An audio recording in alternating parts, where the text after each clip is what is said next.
আল্লাহর নবীর সাহাবী ছিলেন সিদ্দিক আকবর আবু বকর।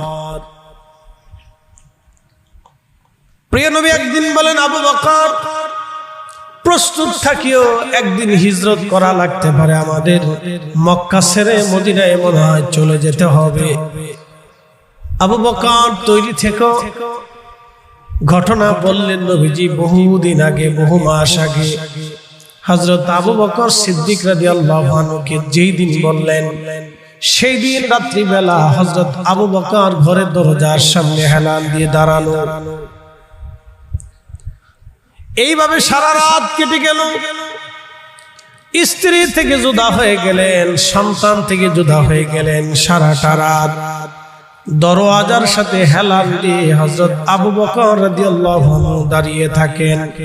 কবে নবী আসবে, কবে রাসূল আসবে, আর আমি নবীকে নিয়ে হিজরত করে রাতের আধারে চলে যাব। দুনিয়ার এক পাশে ছিল সাহাবীদের, আর নবী ছিলেন আর এক পাশে। নবীজি বললেন, আবু বকর হিজরত করা লাগবে, প্রস্তুত থাকি। আবু বকর রেডি হয়ে গেলেন। নবীজি বলেছেন অবশ্যই আসবে। চিন্তা করেন, শুধু আসবে বলেই শেষ করে দেন নাই, ঘরের দরজার সাথে হেলান দিয়ে সারা রাত দাঁড়িয়ে থাকেন। স্ত্রী থেকে জুদা হলেন, কলিজার টুকরা সন্তানদের থেকে জুদা হয়ে গেলেন। তখন আম্মাজান আয়েশা রাদিয়াল্লাহু আনহা হয়তো একেবারে শিশু ছিলেন, অথবা তখনও দুনিয়াতে আসেন নাই। না, আম্মাজান আয়েশা তখন ছোট। আম্মাজান আয়েশা তখন ছোট। খুব মনোযোগের সাথে শুনবেন, মনোযোগের সাথে শুনবেন। ছোট্ট বাচ্চাকেও হযরতে আবু বকর সময় দিলেন না, বিবিকে সময় দিলেন না, নিজের জীবনের তোয়াক্কা করলেন না, ঘুমের চিন্তা করলেন না, জীবনের সুখের নিদ্রা শেষ করে দিলেন। নবী আসবে, হযরত আবু বকর রাদিয়াল্লাহু আনহু সুখের শয্যা ছেড়ে দিলেন। সুখের নিদ্রা হযরত আবু বকর ছেড়ে দিলেন। মানুষের জীবনে রাত যখন যত গভীর হয় তত দুর্বলতা আসে, তত দুর্বল হয়, ঘুমের তন্দ্রা আসে, ঘুমাইতে যেতে মন চায়। যত প্রিয়জন হোক না কেন, মা পর্যন্ত সন্তান রেখে ঘুমিয়ে পড়ে যায়, সন্তান মাকে রেখে ঘুমায়, স্ত্রী স্বামী রেখে ঘুমায়, স্বামী স্ত্রী রেখে ঘুমিয়ে পড়ে। কিন্তু আবু বকর আমার নবীর আশায় আশায় দাঁড়ায় থাকে।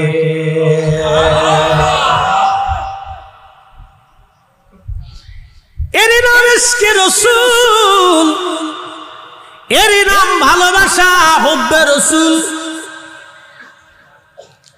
এরই নাম হুব্বে রাসূল, ভালোবাসা। আল্লাহ বলেন, কুল, হুজুর আপনি আমার বান্দাদেরকে জানান, ইন কুনতুম তুহিব্বুনাল্লাহ ফাত্তাবিউনি ইউহিব্বুকুমুল্লাহ।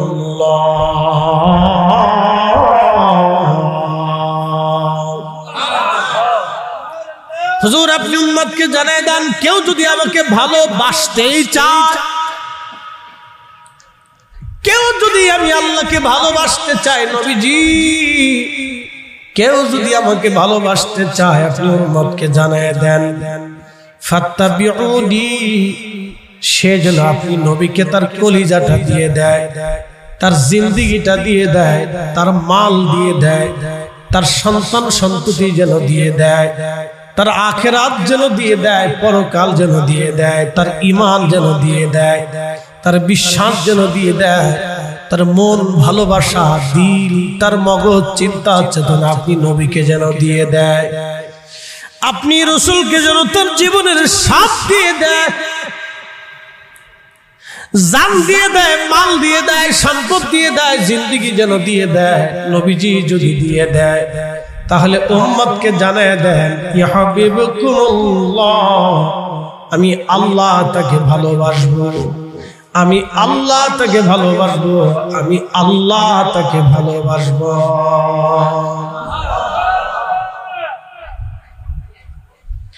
কি চমৎকার আল্লাহর আইন, কোরআনের আইন, কি চমৎকার আইন। এই কথা যদি কেউ বুঝে তাহলে সে মিলাদুল নবীর মাহফিলের বিরোধিতা করতে পারে না। কি কথা কথা কেন? এই শব্দটুকুন যদি বুঝে ফাত্তাবিউনি, সে যেন তার জীবনের সব দিয়ে দেয়। ইত্তেবা মানে কি? আপনার চোখ নবীর জন্য হবে, আপনার জবান নবীর জন্য হবে, আপনার পোশাক নবীর জন্য হবে, আপনার খাওয়া দাওয়া নবীর জন্য হবে, আপনার ব্যবসা নবীর জন্য হবে, আপনার জিন্দেগি নবীর জন্য হবে, আপনার মরণ রাসূলের জন্য হবে, আপনার আখিরাত নবীর জন্য হবে, আপনার বিশ্বাসটাও নবীর জন্য হবে, আপনার ইয়াকিনও নবীর জন্য হবে, আপনার দৌলত নবীর জন্য হবে, আপনার জীবন নবীর জন্য হবে, আপনার সব কিছুই রাসূলের জন্য হবে। হুজুর এই কথা যদি কেউ বিশ্বাস করে তাহলে আমার নবীর এই মহব্বতের মাহফিল, ঈদে মিলাদুল নবীর মাহফিল কেউ বিরোধিতা করতে পারে না এবং বেদাত বলে ফতোয়া দিয়ে উম্মতকে জুদা করতে পারে না। এই মাহফিল থেকে উম্মতকে সরাইতে পারে না। কথা বলেন ঠিক না বেঠিক? হযরত সিদ্দিক আকবর আবু বকর দাঁড়িয়ে আছেন, হিজরত করা লাগবে। আবু বকর রেডি থেকে প্রস্তুত থাকিও। দরজার সাথে এলান দিয়ে আবু বকর দাঁড়ানো। কখন নবী আসবে? নবী আসবে এটা সত্য, কিন্তু কখন আসবে আবু বকর জানে না। প্রথম সপ্তাহ চলে গেল, প্রথম মাস চলে গেল, দ্বিতীয় মাস চলে গেল, তৃতীয় মাস চলে গেল, চতুর্থ মাস চলে গেল, পঞ্চম মাস চলে গেল, ষষ্ঠ মাস চলে গেল। কি ভাবতেছেন আপনি? মাসের পর মাস চলে গেল, দরজার সাথে আবু বকর সিদ্দিক দাঁড়ায়া থাকে। এটার নাম ভালোবাসা। দুনিয়ার কোন ব্যক্তির জন্য দাঁড়ায় নাই, স্ত্রীর জন্য দাঁড়ায় নাই, সন্তানের জন্য দাঁড়ায় নাই, এমন একজনের জন্য দাঁড়াইছেন যিনি দু জাহানের সরদার, যিনি সাইয়্যিদুল কাওনাইন ওয়াস সাকালাইন, তিনি রাহমাতুল লিল আলামিন, তিনি হাবিবুল্লাহ, তিনি সাহেবে কোরআন, তিনি সাহেবে শরীয়ত, তিনি সাহেবে জান্নাত, তিনি সাহেবে মাহশর, তিনি সাহেবে হাউজে কাউসার, তিনি মাকামে মাহমুদ আলা। একবার জোরে বলা যাবে কি মারহাবা? এখন 200 কোটি উম্মত নবীর, কয়জন উম্মত রাসূলের প্রেমে এইভাবে জীবন দেয় বলেন তো? আজকে 200 কোটি উম্মত নবীজির, 200 কোটি উম্মত আজকে আমার রাসূল। কিন্তু আফসোস, আমাদের চোখের সামনে ফিলিস্তিনের মুসলমানদেরকে মেরে মেরে, ক্ষুধার্ত রেখে রেখে, দিনের পর দিন ক্ষুধায় রেখে রেখে কঙ্কাল সার করে তাদেরকে হত্যা করা হচ্ছে। কিন্তু 200 কোটি উম্মত পৃথিবীতে থাকার পরেও আমরা ফিলিস্তিনিদেরকে বাঁচাইতে পারি নাই। আল্লাহর নবী ডাক দিলেন সাহাবীরা, আরে এমন একটা দিন আসবে আমার উম্মত কাফেরদের সামনে মাথা নত করে থাকবে। কি আশ্চর্য! কাফেরের সামনে উম্মত মাথা নত করে থাকবে। সাহাবায়ে কেরাম বলেন, ইয়া রাসূলুল্লাহ, বলেন কি ওই সময় কি আমাদের থেকে আপনার উম্মতের সংখ্যা কম হবে? নবীজি বললেন, না সাহাবীরা, তোমাদের থেকে তাদের সংখ্যা কম হবে না, তোমাদের থেকে বহু বহু গুণে তাদের সংখ্যা বাড়বে, অনেক সংখ্যা হবে। সাহাবায়ে কেরাম আশ্চর্য হয়ে গেলেন, আমরা সংখ্যায় মাত্র 1 লক্ষ, 1.25 লক্ষ। বিদায় হজের সময় 1.25 লক্ষ সাহাবী ছিলেন। তার কিছুদিন পরেই নবীজি দুনিয়া থেকে আল্লাহর ডাকে সাড়া দিয়ে চলে গেলেন। আহা, সাহাবায়ে কেরাম আশ্চর্য হলেন, ইয়া রাসূলুল্লাহ, আমাদের সামান্য সংখ্যাতে তামাম দুনিয়ার কাফেররা থরথর করে কাঁপে, আর আপনার উম্মত কাফেরের সামনে মাথা নত করে থাকবে, এটা তো বড় আশ্চর্য কথা। নবীজি বললেন, সাহাবীরা, আমার উম্মত গুলি কাফেরদের সামনে মাথা নত করে থাকবে। শোনো, তারা সংখ্যায় কম হবে এই জন্য না। তোমরা যেমন দুনিয়াকে ভালোবাসো না, তোমরা আখিরাতকে ভালোবাসো, মৃত্যুকে পছন্দ করো, দুনিয়াকে লাথি মারো। আর আমার ওই জমানার উম্মতরা দুনিয়াকে ভালোবাসতে যাইয়া কাফেরের সামনে মাথা নত করবে, তারা মৃত্যুকে অপছন্দ করবে, দুনিয়াকে ভালোবাসবে। সেই জমানা এই জমানা, সেই জমানা এই জমানা। এ নবীর উম্মত পটিয়ার মুসলমান, খুব মনোযোগ দিবেন, কথাগুলি শুনে যাবেন। আজ আল্লাহু আকবার। হযরত ওমর, হযরত আবু বকরের ভালোবাসা দেখেন। রাতের পর রাত আমার রাসূলের জন্য দাঁড়িয়ে আছে, নবী আসবে এটা সত্য। হঠাৎ একদিন আল্লাহর নবী রহমতের নবীজির পক্ষে আল্লাহর পক্ষ থেকে ফরমান আসলো, হুজুর আজকে বের হয়ে যান, আজকে বের হয়ে যান, বের হয়ে যান। নবীজি হযরত আলীকে ডাক দিলেন, আলী রে, তুমি আমার চাদর গায়ে দিয়ে আমার বিছনার উপরে শুয়ে থাকবা। আমি আজকে হিজরত করে মদিনায় চলে যাব আলী, তুমি পরে আসবা। তবে আমার কিছু আমানত আরবের মক্কার মানুষেরা পাবে, অমুক অমুক আমানত অমুক অমুক জায়গা অমুক জনে পাবে। আলী এইগুলি বুঝাই দিয়া তুমিও মদিনায় চলে আসবা, মদিনায় তোমার সাথে আমার সাক্ষাৎ হবে। কি বুঝলেন? আর একজন সাহাবীর ইশক আপনি দেখেন। হযরত আলী যখন কালেমা পড়লেন তখন বয়স ছিল 10। জন্ম নিয়েছিলেন হারাম শরীফের ভিতরে, কাবা শরীফের ভিতরে হযরত আলী জন্মগ্রহণ করেছিলেন। বয়স ছিল তখন, কালেমা যখন পড়লেন বয়স ছিল 10। আল্লাহর নবীজি নামাজে দাঁড়াইতেন, আম্মাজান খাদিজা নামাজে দাঁড়াইতেন, হযরত আলী তার পিছনে নামাজে দাঁড়াইতেন। বয়স ছিল 10, মুসল্লি মাত্র 3 জন, আমার নবীজি, আম্মাজান খাদিজা এবং হযরত আলী। একসাথে বলবেন আল্লাহু আকবার। মুসল্লি কয়জন? 3 জন। এই দুনিয়াতে আল্লাহকে সিজদা দেওয়ার তখন ছিল মাত্র 3 জন। একসাথে বলবেন আল্লাহু আকবার। না, জোরে জোরে জোরে জোরে জোরে, তার ভিতরে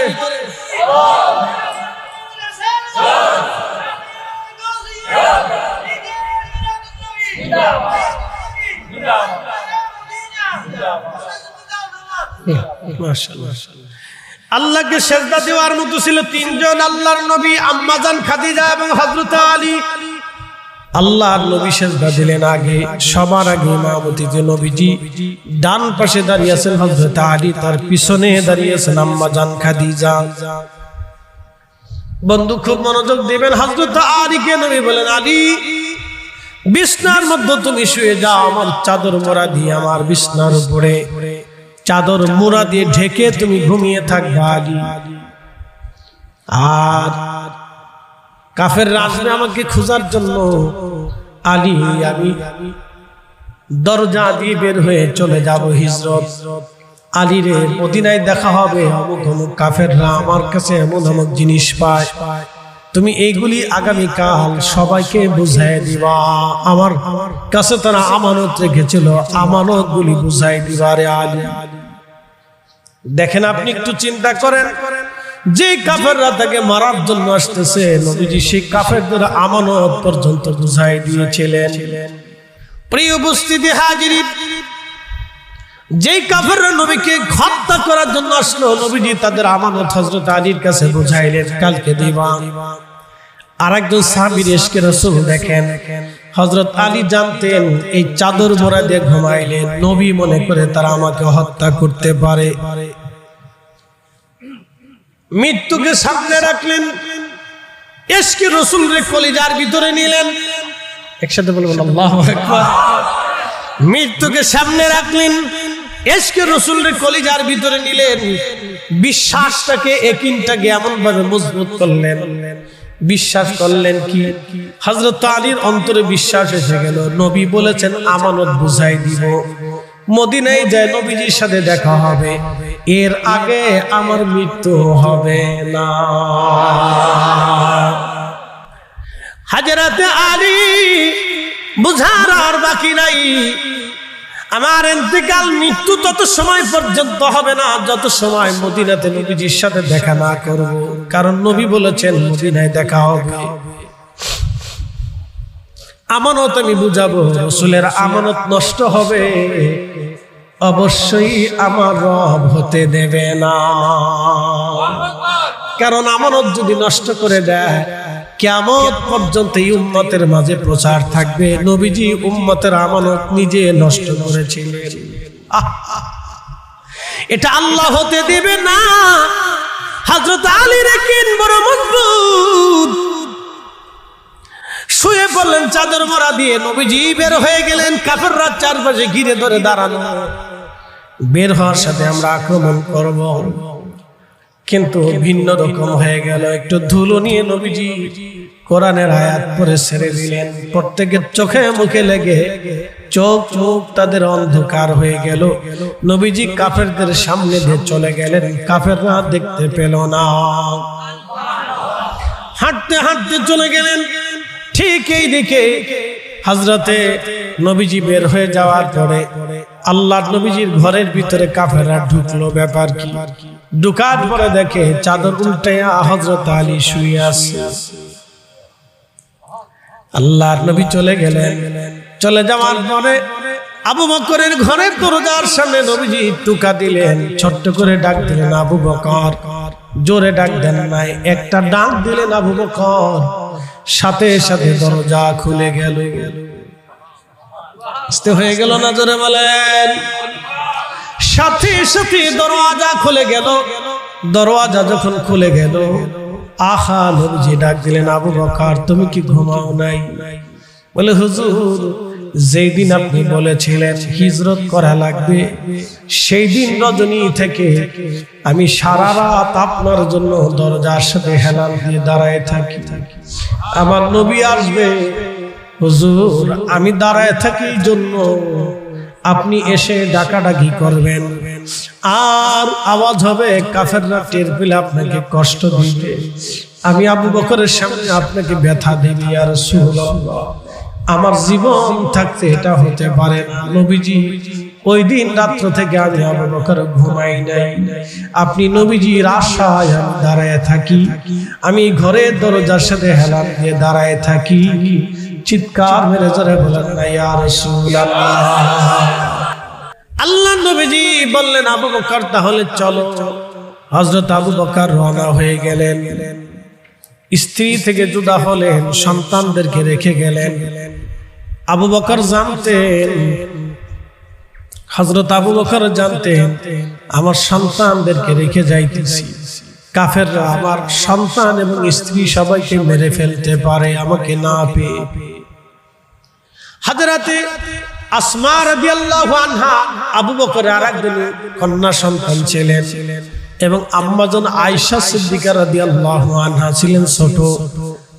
হযরতে আসমা রাদিয়াল্লাহু আনহা ছিলেন বড়। আসমাকে বুঝিয়ে দিলেন, মা আমার, আমরা গারে সরে ওই গুহার ভিতরে লুকিয়ে থাকতে পারি রে মা, তুমি আমাদের জন্য খাবার লুকিয়ে পৌঁছাই দিয়ে আইসো।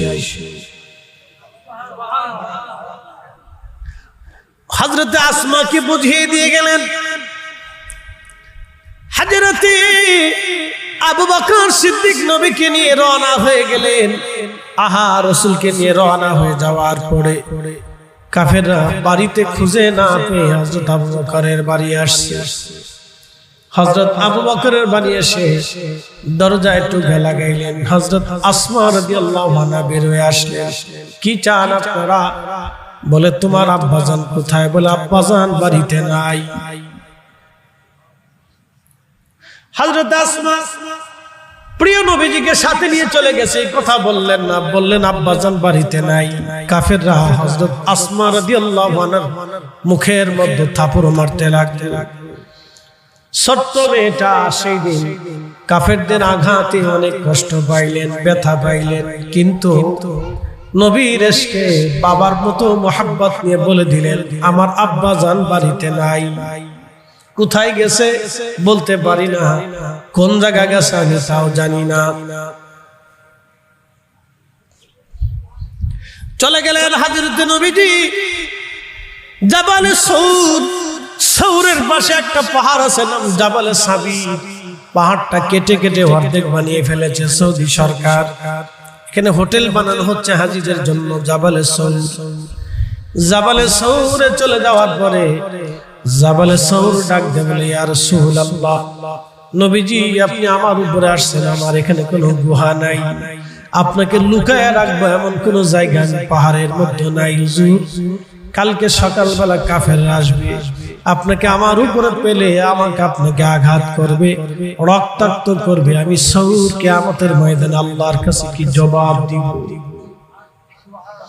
নবীজি পার্শ্ববর্তী পাহাড় জাবাল সৌরে গুহা আছে নবীজি, আপনি সেইখানে চলে যান।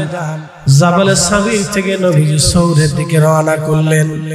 সৌর নবীকে সালাম দিলেন, আসসালাতু ওয়াসসালামু আলাইকা ইয়া রাসূলুল্লাহ। একবার জোরে বলা যাবে কি মারহাবা।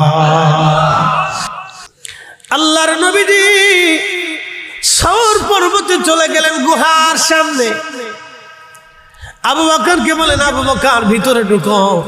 হযরত আবু বকর এবং আল্লাহর নবী দুইজনে গুহার ভিতরে চলে গেলেন। গুহার সামনে একটা কবুতর উড়ে আসলো।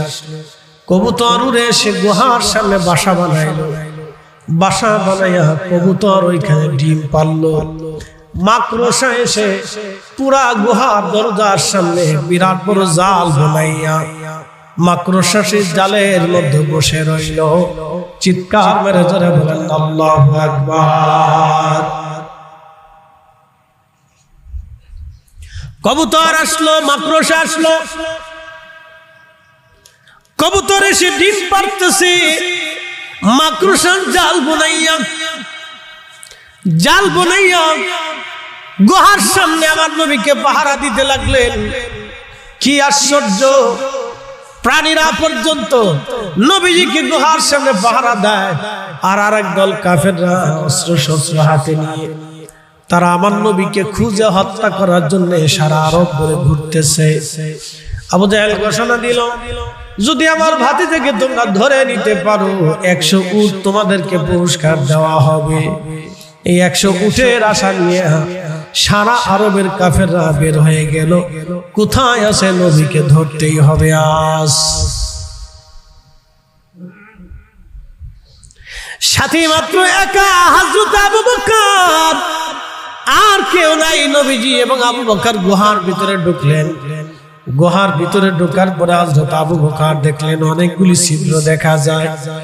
চিন্তা করলেন এই ছিদ্রের ভিতর থেকে পোকা আসতে পারে, সাপ আসতে পারে, পাহাড়ি সাপ বড় বিষাক্ত হয়। এই সাপ যদি আসে নবীজিকে যদি কষ্ট দেয়, আমি আবু বকরের এই চেষ্টাগুলি বৃথা হয়ে যাবে। গায়ের চাদরগুলি ছিঁড়লেন, ছিঁড়ে গুহার জায়গাগুলি, গর্তগুলি হযরত আবু বকর ভরে ভরে দিয়ে বন্ধ করে দিলেন। সব গর্তগুলি বন্ধ করলেন, কিন্তু একটা গর্ত হযরত আবু বকর বন্ধ করতে পারেন নাই। ইতিমধ্যে চাদর শেষ হয়ে গেছে, আর কিছুই নাই বন্ধ করার মতো। হযরত আবু বকর বসে আছে। নবীজি বলেন, আবু বকর ক্লান্তি লাগে, আমি একটু বিশ্রাম নিতে চাই। নবীজি কি বলেন, হুজুর আপনি আমার কোলের মধ্যে বিশ্রাম নেন। আস্তে হয়ে গেল না, জোরে বলবেন। হুজুর আপনি আমার কোলের মধ্যে বিশ্রাম নেন। আল্লাহর হাবিব হযরত আবু বকরের উরু মুবারকের উপরে মাথা মুবারক দিলেন। এখন আপনি বলেন তো, যেই মাথা মুবারক উরুর উপরে পড়লো সেই দেহ কখনো জাহান্নামে যেতে পারে না, ঠিক কি না?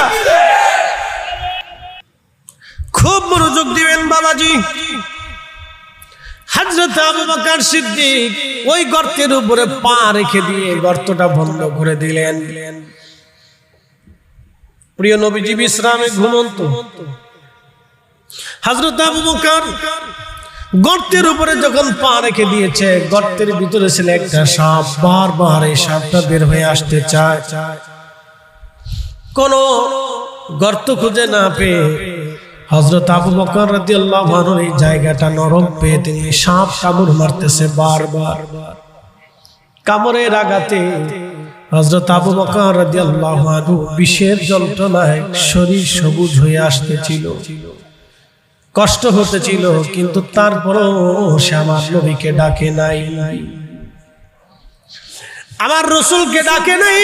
আবু বকর সিদ্দিক বিষের যন্ত্রণা সহ্য করতে না পারে চোখ থেকে পানি বের হয়ে আসলো। পানি বের হয়ে চোখ বেয়ে প্রিয় নবীজির বদন মুবারকে, চেহারা মুবারকে পানি এসে পড়ল। ঠিক নবীজির ঘুম ভেঙে গেল। আবু বকর, তুমি কি জন্য কাঁদো? বাড়ির কথা কি মনে পড়ছেনি? বিবির কথা মনে পড়ছেনি? সন্তানের কথা মনে পড়ছেনি? হযরত আবু বকর ডাক দিলেন, না ইয়া রাসূলুল্লাহ, হিজরত করেছি, দুনিয়ার সব জুদা করে দিয়ে আপনার সাথে এসেছি। ইয়া রাসূলুল্লাহ, সন্তান, স্ত্রী, পুত্র পরিজন কাফেরদের হাতের নাগালে রেখে চলে আসছি। সন্তানের মায়ায় কাঁদি না, পরিবারের মায়ায় কাঁদি না, বাসস্থানের মায়ায় কাঁদি না, নিজের দেশের মায়ায় কাঁদি না। ইয়া রাসূলুল্লাহ, সাপে কামড় দিয়েছে, যন্ত্রণা সহ্য করতে না পেরে চোখ বেয়ে পানি আসছে। আবু বকর রে, ডাকলা না কেন? বলে, ইয়া রাসূলুল্লাহ, যদি ডাকি আপনার ঘুমে ব্যাঘাত হবে, আপনার বিশ্রামে কষ্ট হবে, নবী কষ্ট পাক, আমি আবু বকর এটা চাই না। চিৎকার মেরে জোরে বলেন আল্লাহু আকবার।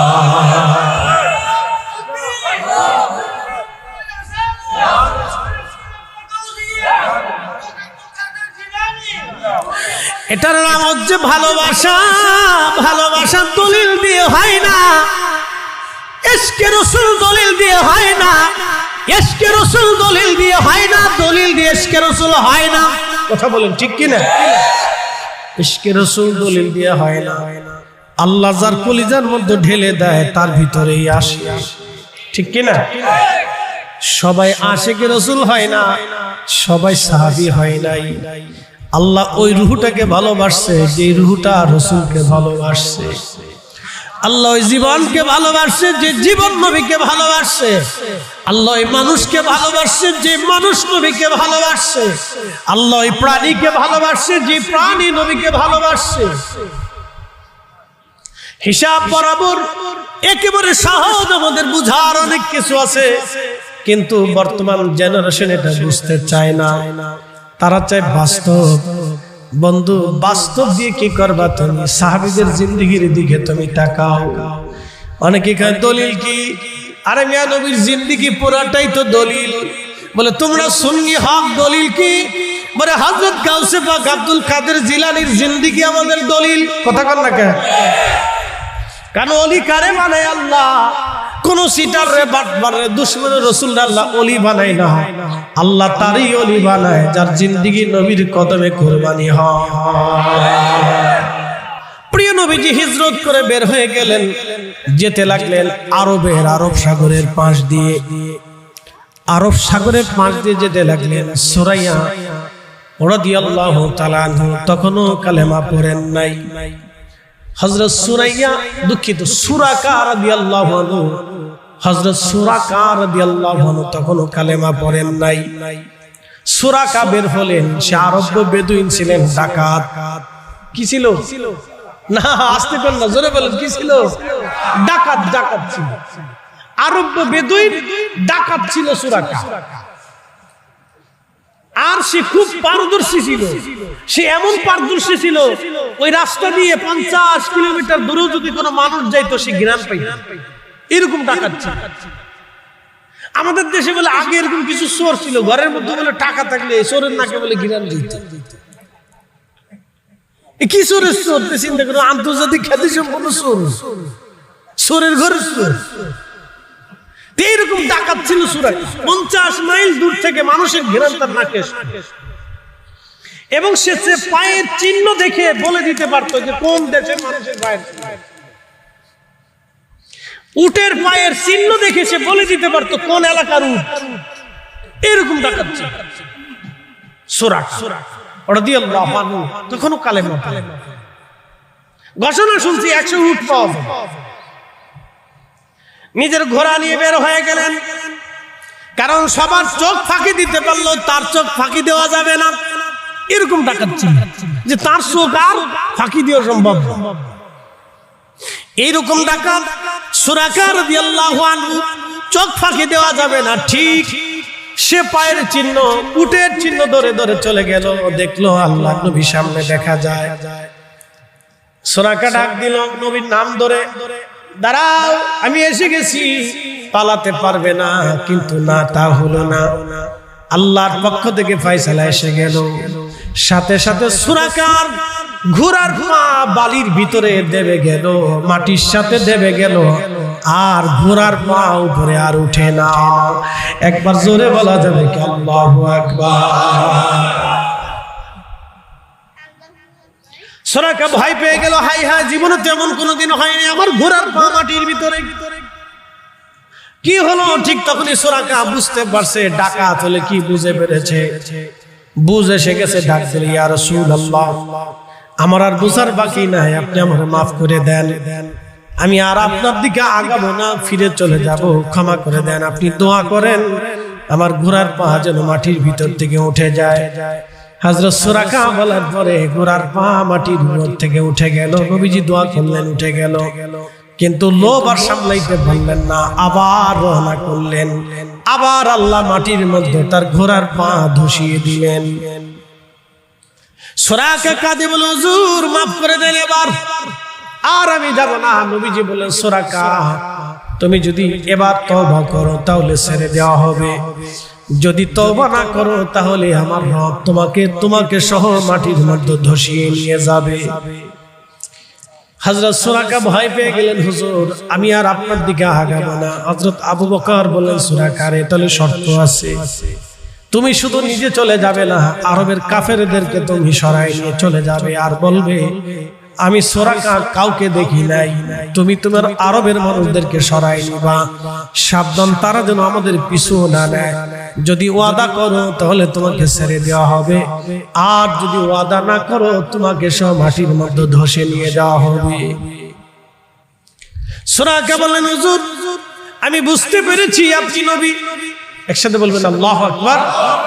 আমার মেধা ডাকাতুলি কি মেধা আছে, শরীর কিন্তু ভালো মেধা। বলে কোন মেধা? চুরির মেধা। যে ডাকাত তার কিন্তু ভালো মেধা। বলে কিসের মেধা? ও ডাকাতির মেধা, ওর চিন্তা করে আগে থেকে পরিকল্পনা করে। ওরা যদি চুরি ডাকাতি না করে ব্যবসার পরিকল্পনা করতো, মানুষের উপকারের পরিকল্পনা করতো, তাহলে সমাজে অনেক উপকার হইতো। কিন্তু মেধা খারাপ। ওরা 10 দিন ধরে পরিকল্পনা করে যে কার কাছ থেকে ডাকাতি করে। এই যে আমাদের দেশে যারা চাঁদাখোর আছে, চাঁদাবাজ আছে, ওরা চিন্তা করে ম্যাপ করে যে কার কাছ থেকে চাঁদা নিবে। ওরা এই চাঁদার ধান্দা না করে যদি ব্যবসার ধান্দা করতো তাহলে আমার সমাজ চেঞ্জ হয়ে যাইত, রাষ্ট্রের উপকার হইতো। কথা কার ঠিক কিনা? কিন্তু ওদের মেধা ওরা চাঁদায় খাটায়, চুরি ডাকাত দিতে খাটায়। তো সুরাকা মেধাবী, মারাত্মক মেধা। বুঝতেছেন মানুষের ঘৃণা আসতো 50 কিলোমিটার দূর থেকে মানুষের ঘৃণা তার নাকে। এ মারাত্মক মেধা ছিল। তো সে বুঝে ফেলছে যে আপনি নবী, আমার মাফ করে দেন, আমি চলে যাব, আপনাকে ডিস্টার্ব করব। তখন সুরাকা বলল, ইয়া রাসূলুল্লাহ, আমি জানি নবীদের একটি ইতিহাস আছে। নবীরা তার নিজস্ব এলাকা থেকে বিতাড়িত হয়, আবার সে তার নিজের এলাকাতে ফিরে আসে, আল্লাহ তাকে বিজয় দেয়। আমি জানি আপনি আবার কাবাতে বিজয় আপনার আসবে। আল্লাহু আকবার। সুরাকা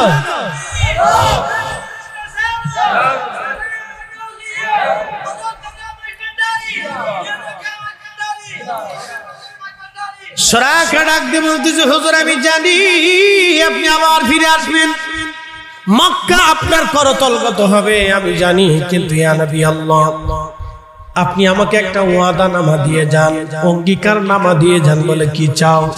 বলে আপনি লিখিত দিয়ে দেন, যখন আপনি মক্কা বিজয় হবে সেই দিন আমি সুরাকা যদি জিন্দা থাকি তাহলে আপনি আমাকে হত্যা করবেন না, আপনি আমাকে নিরাপত্তা দিবেন, এই ওয়াদা আপনি লিখে দিয়ে দেন। নবী বললেন, আবু বকর সুরাকাকে তুমি লিখে দাও, চামড়ার সাথে অথবা গাছের খালের সাথে লিখে দেওয়া হলো সুরাকাকে। সুরাকা চলে গেল, সুরাকা চলে গেল, সুরাকা চলে গেল। প্রিয় নবী হিজরত করে করে মদিনাতুল মুনাওয়ারার দিকে চলে গেলেন। যাওয়ার সময় পাথর নবীকে সালাম দেয়, গাছে নবীকে সালাম দেয়, পশু পাখিরা নবীকে সালাম দেয়। আল্লাহর নবী হিজরত করে রওনা করলেন। মদিনায় সংবাদ গেল রাসূল আসতেছে। প্রত্যেকদিন মদিনাবাসী মদিনার উপকণ্ঠে মক্কা থেকে আসার সময় যে রাস্তা আছে এই রাস্তার সামনে মদিনার মানুষ দাঁড়ায় থাকে, নবী কখন আসবে। সুবহানাল্লাহ, কে আসতে না যায়। মদিনার মানুষেরা দাঁড়ায় থাকে নবী আসবে বলে, রাসূল আসবে। প্রত্যেকদিন তারা দাঁড়ায় থাকে নবী আসবে, প্রত্যেকদিন তারা দাঁড়ায় রয়েছে নবী আসবে। প্রত্যেকদিন তারা দাঁড়ানো, রাসূল আসবে, নবী আসবে, নবী আসবে, রাসূল আসবে, তারা দাঁড়ানো। হায় হায় হায়, একদিন ঠিকই সত্যি ঘটনা ঘটে গেল। মদিনার বাচ্চারা দাঁড়ানো আছে, কেউ খেজুর গাছের মাথায় বসে আছে, কেউ ছাদের উপরে দাঁড়ায় রয়েছে। নবী আসবে এই রাস্তা দিয়ে। ঠিক দেখা গেল একজন ব্যক্তি উটের রশি ধরে টানে, আর একজন উটের পিঠের উপরে চড়া আছে, আসতেছে। তখন মদিনার বাচ্চারা হাতে খেজুর গাছের পাতা নিয়ে গাইতে লাগলো, তলা আল বাদরু আলাইনা মিন সানিয়াতিল ওয়াদা ওয়াজাবা শুকরু আলাইনা মাদা লিল্লাহি দাম। এর দেখো দেখো, তলা আল বাদরু আলাইনা, তলা আল বাদরু আলাইনা, তলা আল বাদরু আলাইনা মিন সানিয়াতিল ওয়াদা ওয়াজাবা শুকরু আলাইনা মাদা লিল্লাহি দাম। দেখো গো মানুষেরা, দেখো আমাদের মাঝে পূর্ণিমার চাঁদ উদয় হয়। আল্লাহু আকবার। কি চাঁদ? জোরে বলেন, কি চাঁদ? মদিনার বাচ্চারা গাইতে লাগলো, আনন্দ করতে লাগলো। সারা মদিনাতে আনন্দের রব পড়ে গেল। নবী আসতেছে, নবী আসতেছে। মদিনার মানুষ আনন্দে উল্লাসিত হয়ে গেল। রাসূল আসতেছে, রাসূল আসতেছে। সারা মদিনায় আনন্দের রব পড়ে গেল। তারা জশ্নের জুলুস শুরু করে দিল। সুবহানাল্লাহ বলবেন না? জশ্নে জুলুস, জোরে বলেন, জশ্নে, জশ্নে আনন্দ মিছিল, জোরে বলেন, আনন্দ, আনন্দ। মদিনার বাচ্চারা, মদিনার মানুষেরা আনন্দ মিছিল শুরু করে দিল। আর গাইতে লাগলো, তলা আল বাদরু আলাইনা মিন সানিয়াতিল ওয়াদা ওয়াজাবা শুকরু আলাইনা মাদা লিল্লাহি দা। দেখো রে, আমাদের মাঝে পূর্ণিমার চাঁদ আসতেছে। সানিয়া উপত্যকা দিয়ে আমাদের মাঝে পূর্ণিমার চাঁদ আসে। দেখো, আহা কি চমৎকার পরিবেশ হয়ে গেল মদিনা মুনাওয়ারাতে। এত সুন্দর, সমস্ত মদিনাবাসী ঝাঁপিয়ে পড়লো। রাসূল আসছে, আল্লাহ নবী আসলেন কাসমা উটের পিঠে সওয়ার হয়ে। মদিনার বৃদ্ধরা আসলো। শুধু তাই না, তারিখের মধ্যে আসে মদিনার রাস্তাঘাট পরিষ্কার করা হলো, মদিনার বাড়ি ঘর পরিষ্কার করা হলো, মদিনা সাজিয়ে রাখা হলো। নবী আসতেছে। সুবহানাল্লাহ, কে আসতে হবে না? মদিনার প্রত্যেকটা ঘর পরিষ্কার সাজিয়ে গুজিয়ে রাখা হয়েছে। নবী আসবে, রাস্তাঘাট সাজানো হয়েছে। মদিনার বাচ্চারা সাজিয়ে আছে। খেজুরের ডাল ভেঙ্গে কেটে তারা হাতের মধ্য দিয়ে লড়াইতেছিল, আর আনন্দ জশ্নে জুলুস করতেছিল। বাচ্চারা আর গান গাইতেছিল, তালা আল বাদরু আলাইনা মিন সানিয়াতিল ওয়াদা ওয়াজাবা শুকরু আলাইনা মাদা লিল্লাহি দা। এই যে মদিনায় নবীর আগমনে জশ্নে জুলুস হয়েছিল, আনন্দ র্যালি হয়েছিল, আনন্দ মিছিল হয়েছিল, এটা দলিল দিয়া হয় নাই, এটা ভালোবাসা দিয়ে মদিনার মানুষ করেছিল। ঠিক কি না?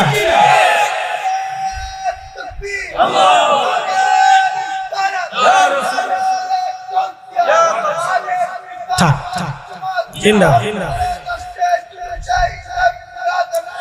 খুবই মনোযোগ দিবেন পটিয়ার মুসলমান হাজিরিন, খুব মনোযোগ দিয়ে শুনবেন। ইয়াকুব ভান্ডার দরবার শরীফের ভাইরা, আহা জুলুস হয়ে গেল মদিনাতে।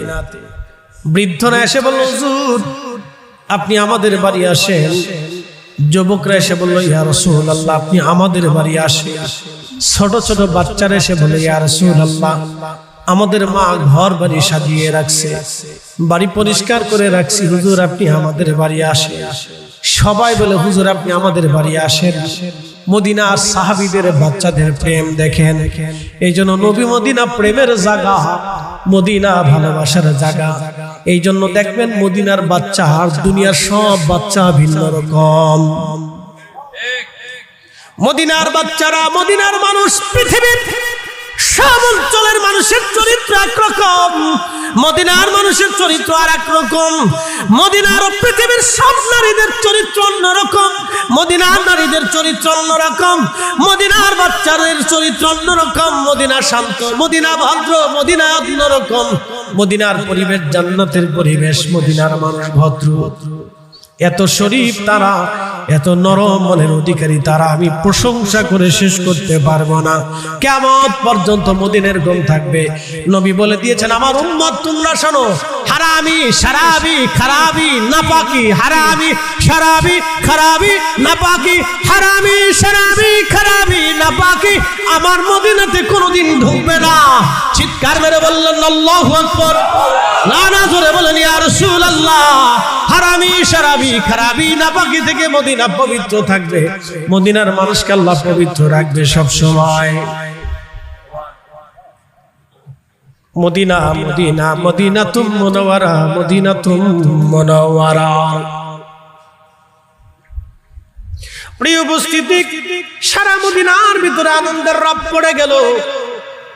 নবীজি বললেন, সাহাবীরা রে, আমার মদিনাবাসী, আমি নিজে তোমাদেরকে বলবো না আমি কোথায় যাব।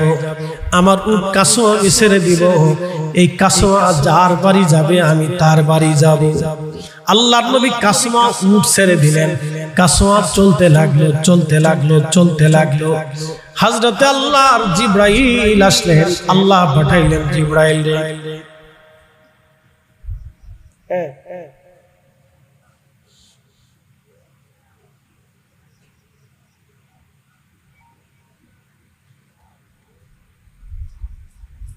আমি এখন বয়ান করতেছি মাহফিল। সালাতুন ইয়া রাসূলুল্লাহ,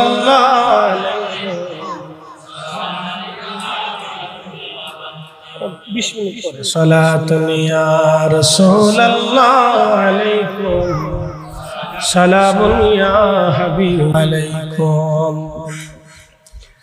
কাসওয়া উট ছেড়ে দেওয়া হলো। কাসওয়া ছেড়ে দেওয়ার পরে জিবরাইল আমিন আসছে। আল্লাহ বলেন, জিবরাইল যাও, আমার নবীর কাসওয়ার কান ধরে নিয়ে চলে যাও সেইখানে যেখানে 1000 বছর আগে তুব্বা বাদশা আমার নবীর জন্য বাড়ি বানাইছিল।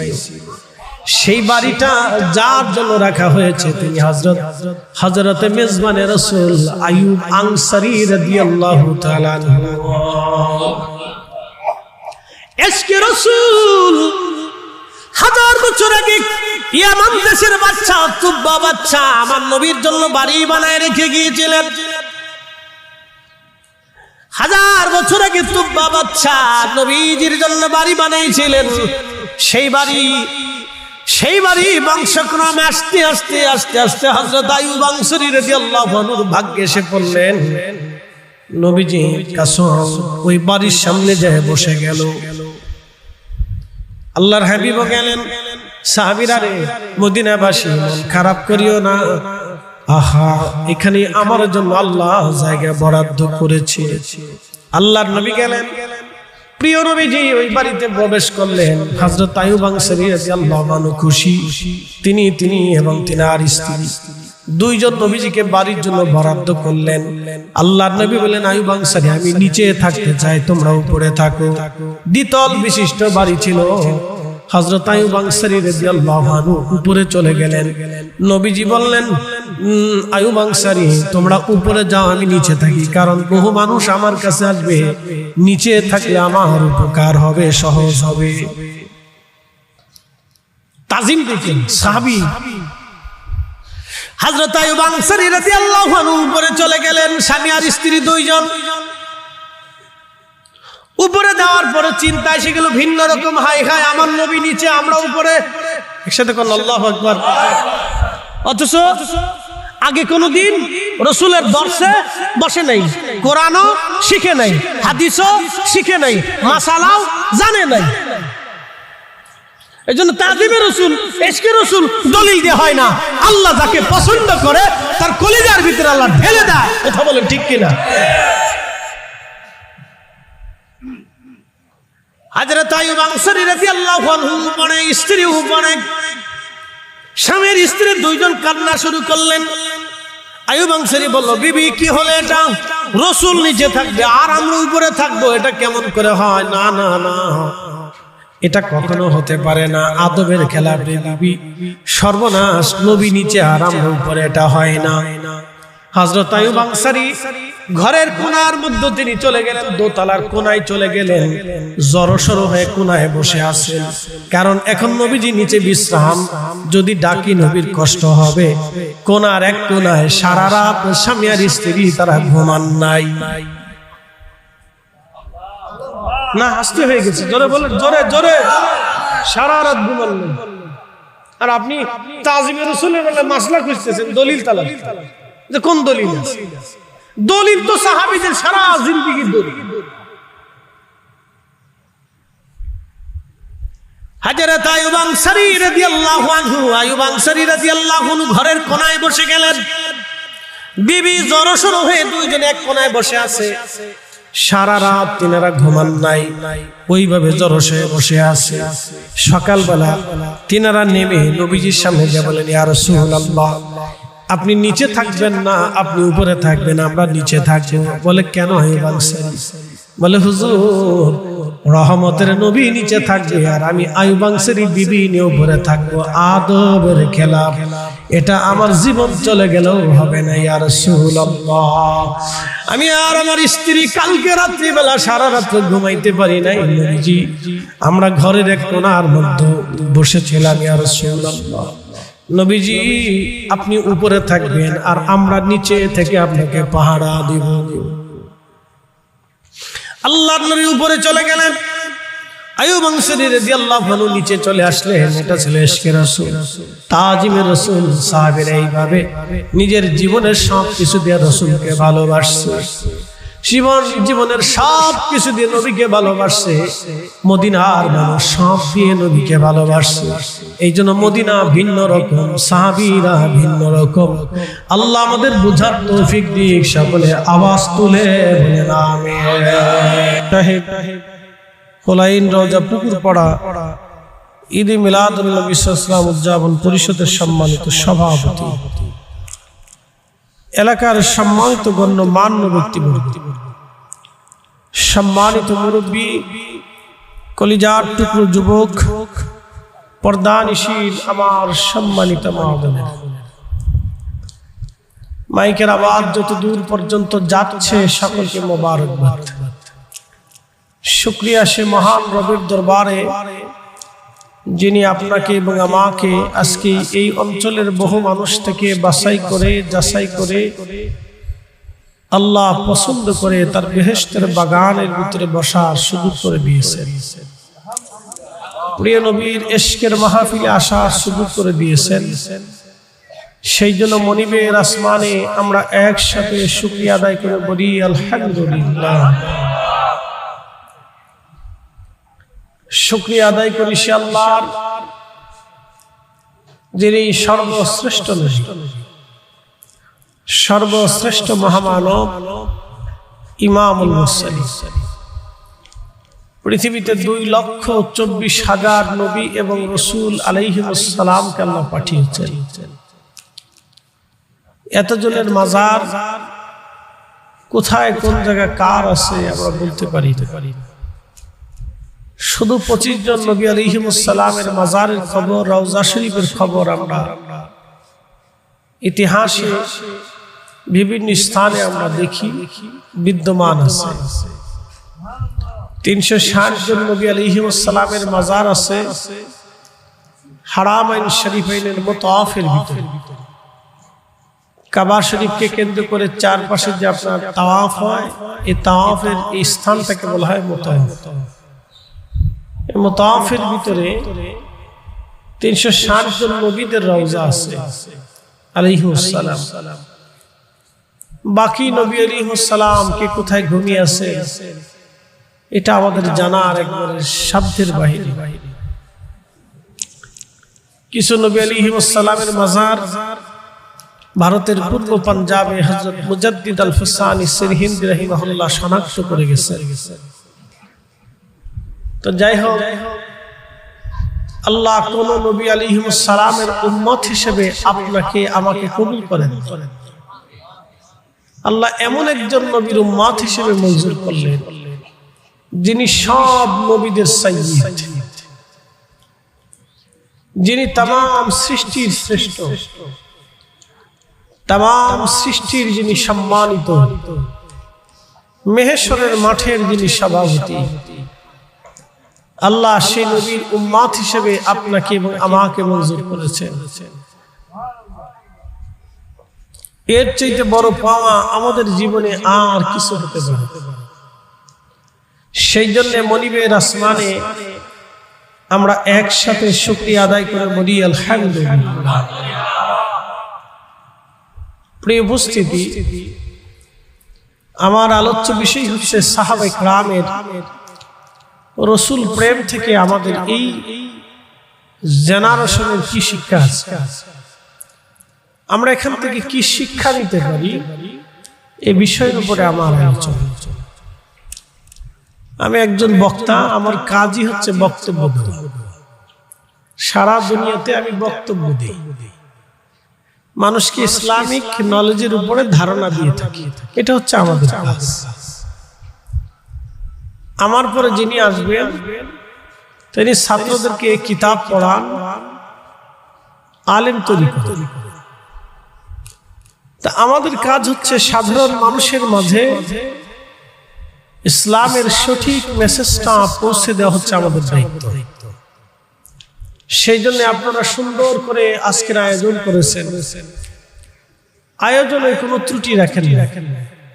বৃষ্টিতে যাতে শ্রোতাদের সামিনদের কষ্ট না হয় সেজন্য তারা ত্রিফলা দিয়ে লাইটিং করে সুন্দর স্টেজ বানিয়ে সাজিয়েছেন, মনের মতো করে সাজিয়েছেন। প্রিয় উপস্থিতি, পৃথিবীতে বহু রূহ আল্লাহ সৃষ্টি করেছে। এখানে আমরা যারা উপস্থিত আছি, আমার পাশে যে বাচ্চাটা আছে সে এবং আমাদের বয়স একই বয়স। সমস্ত রূহ আল্লাহ একদিনে সৃষ্টি করেছে। আদম আলাইহিস সালামের পৃষ্ঠদেশে আল্লাহ তার কুদরতি হাত রাখলেন। কিয়ামত পর্যন্ত যত রূহ দুনিয়াতে আসবে সব রূহগুলি আদমের সামনে উপস্থিত হয়ে গেল। সেই দিন আমরাও উপস্থিত ছিলাম। আজকে যে রূহটা আমার পাশে বসে আছে, সৃষ্টিগতভাবে সে আমার থেকে ছোট। দুনিয়ার জগতে সে আমার ছোট, কিন্তু রূহের জগতে আমরা সবাই এক। দেখেন, আল্লাহ কিন্তু সবাইকে রাসূলের সাহাবী বানালেন, সব রূহকে আল্লাহ ওলি বানালেন। এখানে হিসাব আছে। সব রূহকে আল্লাহ নবী বানালেন, সব রূহকে আল্লাহ ওলি বানালেন। আল্লাহ যাকে পছন্দ করছেন তাকে ওলি বানিয়েছেন। প্রিয় নবীজির সাহাবীরা ছিলেন এই উম্মতের সর্বশ্রেষ্ঠ ব্যক্তি। কিয়ামত পর্যন্ত এই নবীর যত উম্মত দুনিয়াতে আসবে, সমস্ত নবীর উম্মত থেকে শ্রেষ্ঠ সাহাবায়ে কেরাম। আল্লাহ কোরআনে তাদের প্রশংসা করতে যায় লেখলেন রাদিয়াল্লাহু আনহু, আমি আল্লাহ তাদের উপর খুশি। একসাথে বলবেন না সুবহানাল্লাহ। কে খুশি? আল্লাহ খুশি। কেন খুশি? অনেক জমি সম্পদ ছিল সেই জন্য, অনেক বড় প্রাসাদের মধ্যে ছিলেন সেই জন্য, অনেক জ্ঞানের অধিকারী ছিলেন সেই জন্য, অনেক সৌন্দর্যের অধিকারী ছিলেন সেই জন্য। কারণ সৌন্দর্য আল্লাহ দেয়, সম্পদ আল্লাহ দেয়, দৌলত আল্লাহ দেয়, ইজ্জত আল্লাহ দেয়, মেধা আল্লাহ দেয়। তো সাহাবায়ে কেরাম কিসের জন্য সম্মানিত? আল্লাহ বলেন অরাদু আন, আমি আল্লাহ তাদের উপরে খুশি, তারাও আমার উপরে খুশি। কেন? যালিকা লিমান খাশিয়া রাব্বাহ, সাহাবীরা আমি আল্লাহকে ভয় করত। একসাথে বলা যাবে সুবহানাল্লাহ। কাকে ভয় করত? আল্লাহকে ভয় করত। আল্লাহ সাহাবী কিরামের উপরে খুশি হওয়ার পিছনে একটা কারণ উল্লেখ করলেন, যালিকা লিমান খাশিয়া রাব্বাহ, তারা আমাকে ভয় করত। প্রিয় নবীর জামানাতে নবীজির সাথে বিরুদ্ধে যুদ্ধ করছে অনেক কাফের ছিল। আবু জেহেল, উতবা, শাইবা, মুগিরা, আবুল আহাব থেকে শুরু করে শত শত হাজার হাজার লক্ষ লক্ষ কুফাররা নবীজির বিরুদ্ধে যুদ্ধ করছে। নবীজির এই মেসেজ, এই দাওয়াতি মিশনকে ধ্বংস করে দেওয়ার জন্য তাদের চেষ্টার কোনো ত্রুটি ছিল না। তারাও রসুলকে দেখছে, দেখে তারা বর্ষা নিক্ষেপ করেছে। আরেকজন সাহাবী রসুলকে দেখছে, দেখা কাফেরদের বর্ষা নিজের বুক পেতে দিয়ে প্রিয় নবীকে বাঁচানোর জন্য নিজের জীবনকে শহীদ করে দিয়েছে। একসাথে বলবেন না সুবহানাল্লাহ। দুইজনই মানুষ, দুইটা রূহ দুইটা মানুষের দেহের ভিতরে আছে। একটা রূহ নবীকে দেখলো, বর্ষা নিক্ষেপ করল। আর একটা রূহ আল্লাহ রসুলকে ভালোবাসলো, বেশে নিজের বুক পেতে দিয়ে বর্ষা নিজের ভিতরে নিয়ে নবীকে বাঁচানোর জন্য জীবন দিয়ে ভালোবাসলো। ভাই ভাই সবাই রসুলকে ভালোবাসতে পারে। আল্লাহ যাকে পছন্দ করে তাকে নবীর কদমের গোলাম বানায় দেয়। সারা জীবন মনে রাখবেন, সবাই রসুলকে মহব্বত করতে পারে।